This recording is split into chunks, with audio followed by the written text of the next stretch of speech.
Welcome to A View to a Grill. I'm Johnny. Today we're going to do two salsas, a salsa verde and a salsa roja, all on the Golden's cast iron Kamado. Let's get right into the ingredients. All of the ingredients are on this tray, and surprisingly, there's really not a lot to this. First, let's go over the ingredients to our green salsa. We're going to need tomatillos, jalapenos, garlic, onion, cilantro, and limes. Now let's go over the ingredients that we're going to need for the red salsa. We're going to need tomatoes, lime juice, cilantro, jalapenos, onion, and garlic.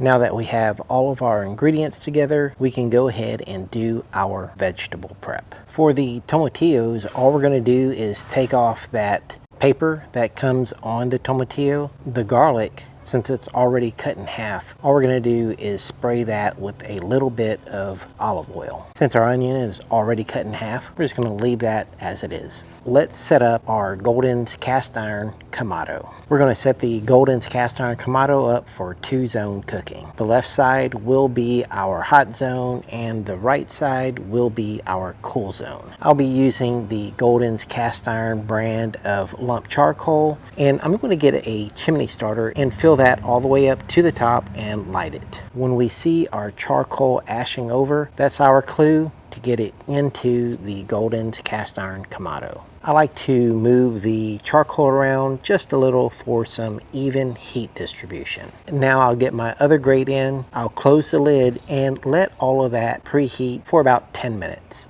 I'll make sure that the top vent is wide open and the bottom vent is wide open as well. After about 10 minutes, it's time to get the vegetables on the Golden's cast iron Kamado. I'll go ahead, get the other grate down over the fire, and the first thing we're going to put on is that garlic that's in the cast iron garlic roaster. The garlic is going to take the longest, so I'm going to give that garlic about a 10 to 15 minute head start over indirect heat. 10 to 15 minutes later, I'll move the garlic roaster over to the corner of the grate that's over the hot zone because it's getting heat, but not as much heat as the middle part of the grates. And now I'll get my jalapenos on, and then next we'll get the onion on. And just to give you a little peek at the garlic, even though they've been going for about 15 minutes now, they're still white, and we're going to want a nice golden brown color on the garlic when they're done.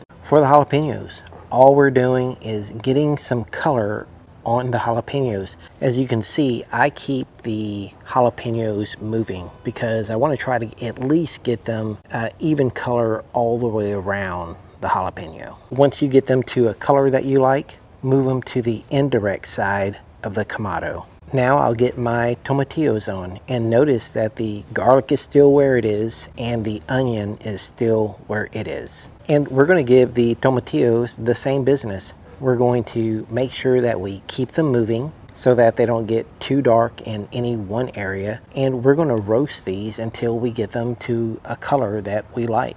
Once they reach that point, then remove them and put them on the cool side of the grill. And now it's time for the red tomatoes. We'll just get those on the hot side of the grill. They get the exact same business. We're going to keep them moving so that they don't get too dark in any one particular spot. And now the onion is where I like it, so I'm going to remove that from the heat to the cool side of the grill and continue with the tomatoes. And you might have to be creative on how you get them to not roll around. So you can see here, I'm actually leaning them up against one another to keep them all still. Now the tomatoes are where I like them, so I'm going to remove them from the heat and to the cool side of the grill. The garlic is also almost done, so I'm going to remove that from the heat to the cool side of the grill as well. And now I'm just going to close the lid, cook these vegetables, and let them all soften up a bit. We left them on for about 5 minutes, and when we checked up on them,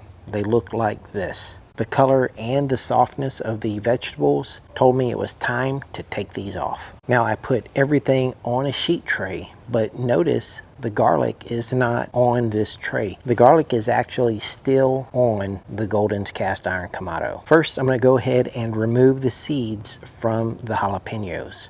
Once I have the seeds removed, I'm just going to quarter these jalapenos and then stack them up on the side of my cutting board. Next, I'll get the tomatillos and core out the stem side of the tomatillo. And then once that was done, I'll cut my onion in half because we're going to use a half in the red salsa and a half in the green salsa. Now I'll core out the stem end of the red tomatoes. And then I'll just cut my limes in half. Now it's time to put together our salsa verde. First thing I'm going to do is go back to the GCI and pull off the garlic. And this is exactly the color I was looking for. Now to put this together, I'm going to need a blender, and I like this bowl blender. I use it quite often, and if you want one for yourself, I'll leave a link in the description. First, into the bowl, we're going to squeeze in 1 whole lime. Next, I'm going to put 2 really large pinches of salt in.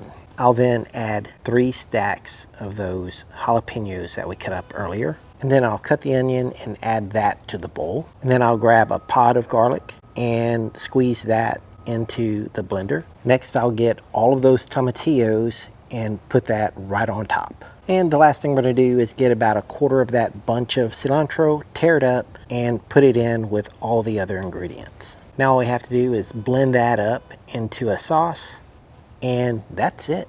Now I just pour that right into one of my bowls and give it a taste test. This is such an easy, amazing tasting salsa. Tomatillos really don't get as much love as they should. And now let's make our salsa roja. Now this really is the same process. First, we're going to get in our jalapenos. Then I'll squeeze in some lime juice. Next, I'll get the onions in. Right after that, I'll squeeze in the other pod of garlic. And then for this, I'm going to cut the tomatoes in half and then put them in. Next, I'll add my salt. Now, since these tomatoes are big, we're going to have to make a little bit of room in our blender. So I only put 2 tomatoes in, and now I'm just going to pulse the blender just to make more room in the blender. Now that I have more room, I can put the other 2 tomatoes in, and then we're just going to pulse those tomatoes in as well. Now I can add my cilantro. We'll get that right in on top